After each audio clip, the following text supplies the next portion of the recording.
গোলাঘাটৰ ডিএফঅ গুণদীপ দাস, উৰিয়ামঘাটৰ ৰেঞ্জাৰ জিৰচং তেৰাং, উৰিয়ামঘাটৰ বিট অফিচাৰ মাধুৰ্য ফুকন।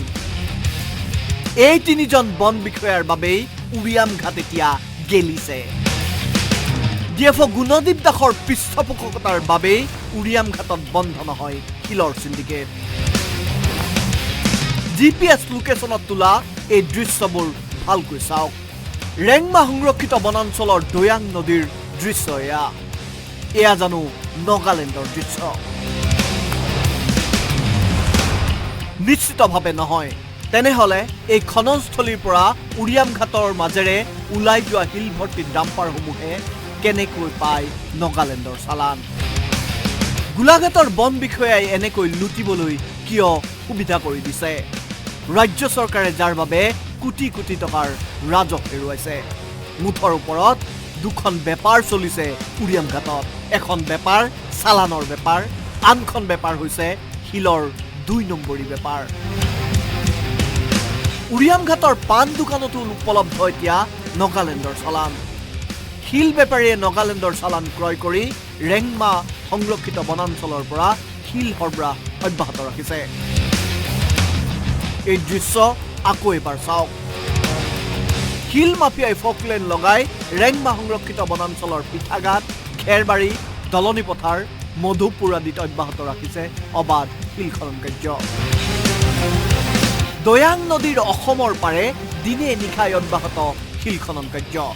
আমি পূৰ্বতো কৃষক মুক্তি সংগ্ৰাম সমিতি আৰু ছাত্ৰ মুক্তি সংগ্ৰাম সমিতি, আপোনালোকে জানে যে অমিত শ্বাহৰ আঁচনি গইনালৈ যিধৰণে তাতে একাংশ শিল মাফিয়াই বিডিঅ'গৰাকীক, ডিএফঅ'গৰাকীক, বিট অফিচাৰগৰাকীক কি ধৰণে মেনেজ কৰি পিনে তাতে কি ধৰণে অবৈধ শিলৰ চিণ্ডিকেট কৰিছিলে, শ শ কোটি টকাৰ অবৈধ শিলৰ চিণ্ডিকেট কৰিছিলে, আমি ইয়াৰ ওপৰত RTI কৰি আমি ইয়াৰ তথ্য ফাদিল কৰিছিলোঁ আৰু ইয়াৰ ওপৰত আমি উৰিয়ামঘাট আৰক্ষী থানাত এখন এজাহাৰ দাখিল কৰিছিলোঁ।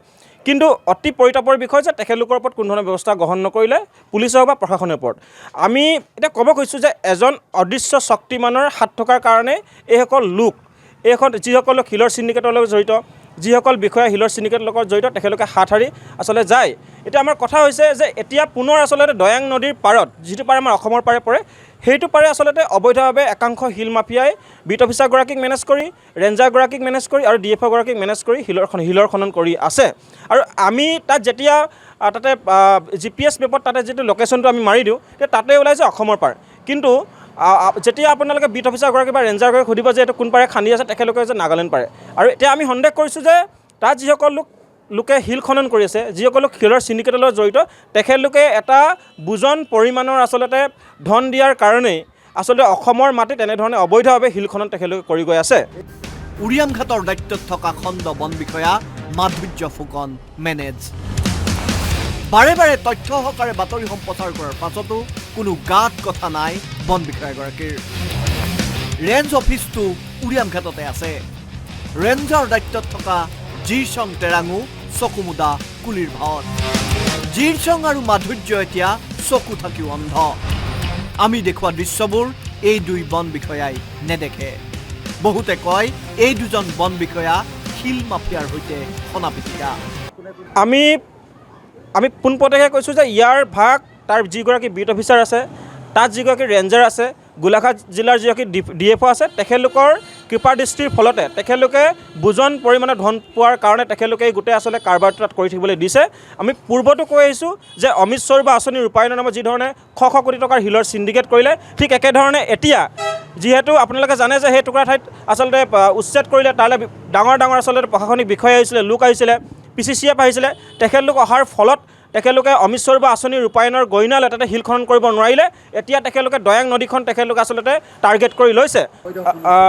পিঠাঘাট, মধুপুৰ, খেৰবাৰী, দলনি পথাৰ, এই গোটেইকেইটা আচলতে অঞ্চলক টাৰ্গেট কৰি পিনে, যিহেতু এই অঞ্চলকেইটা সীমামূৰীয়া আৰু এই অঞ্চলকেইটা দৈয়াং নৈৰ পাৰত লাগি আছে, গতিকে এই আটাইকেইটা অঞ্চলক তেখেতলোকে টাৰ্গেট কৰি অবৈধ শিলৰ খনন কৰি গৈ আছে। আৰু আমি পুনৰ কৈছোঁ যে অতি শীঘ্ৰে শিলৰ যি চিণ্ডিকেট চলি আছে, শিলৰ নামত যি কলা সাম্ৰাজ্য গঢ় লৈ উঠিছে সৰুপথাৰ মছজিদ, অতি শীঘ্ৰে বন্ধ কৰিব লাগে বুলি আমি কৃষক মুক্তি সংগ্ৰাম সমিতি আৰু ছাত্ৰ মুক্তি সংগ্ৰাম সমিতিয়ে দাবী জনাইছোঁ। অসমৰ বনজ সম্পদ একাংশই লুটি পুটি খাইছে, খাওক। ডিএফঅ'ৰ কি আহে যায়? এনে স্থিতিলৈ গোলাঘাটৰ কাৰ্যালয়ত থম থম মদন গোপাল হৈ বহি থাকে গুণদীপ দাস। শিলৰ কলা সাম্ৰাজ্য অনতিপলমে বন্ধ নকৰিলে তীব্ৰ প্ৰতিবাদ সাব্যস্ত কৰাৰ হুংকাৰ ছাত্ৰ মুক্তি সংগ্ৰাম সমিতিৰ। সৰুপথাৰৰ পৰা তপন কুমাৰ বৰাৰ ৰিপৰ্ট, আছাম টক্স।